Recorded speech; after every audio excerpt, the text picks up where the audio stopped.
et d'avoir des réponses contextuelles sur les lois et les règlements de la République. Nous pensons que ça devrait leur permettre mieux d'apprécier et d'améliorer le service rendu aux Camerounais. Nous pensons que c'est important aujourd'hui que les citoyens aient un service de qualité et qu'ils puissent l'avoir sur les deux langues. Donc, quand nous parlons d'IA gouvernementale, c'est cette IA-là qui est destinée premièrement aux fonctionnaires agents de l'État et qui leur permet bien sûr de pouvoir non seulement rendre service en français et en anglais, mais avec à leur disposition les textes les plus à jour et avec le détail nécessaire. Okay, when we speak about governmental AI, what do we mean here? We simply mean that we are trying to equip the civil servant and the public agent with tools, with an AI tools that will give him the ability to deliver a better service for our citizens. We know that if in the central administration we can notice at times that the services are much more better than in the periphery. It will be good for those who are, let me say, in the Duka or Mulundu, to be able also to have access to the most updated information and so to be able to deliver a service of quality to our citizens who are in remote areas.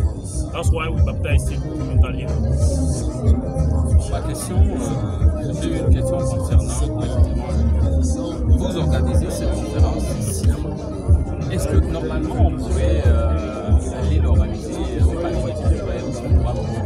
Qu'est-ce qui a motivé le choix de cet endroit? Et puis, concernant également le côté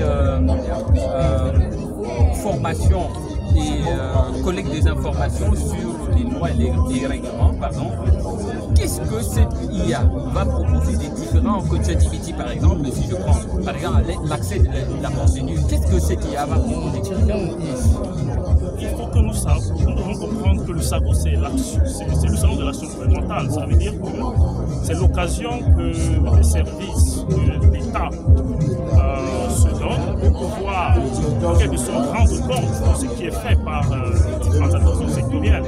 Et c'est pourquoi nous pensons qu'il n'y a pas meilleur endroit que le SAGO restitue en quelque sorte les innovations qui ont lieu au sein de l'appareil, au sein des services administratifs et sectoriels.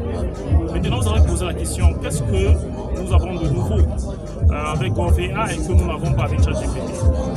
Je l'évoquais dans le temps, il faut que nous comprenions aujourd'hui qu'une IA qui n'est pas locale est potentiellement dangereuse. Ça veut dire que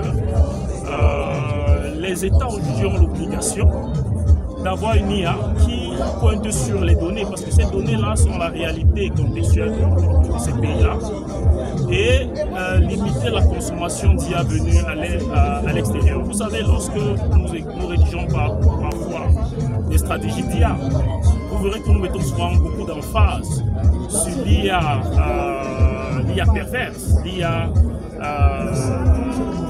dangereuse. Pourquoi nous le faisons? Parce que nous comprenons que l'IA peut être aujourd'hui comme une arme qui est susceptible de nuire aux nations.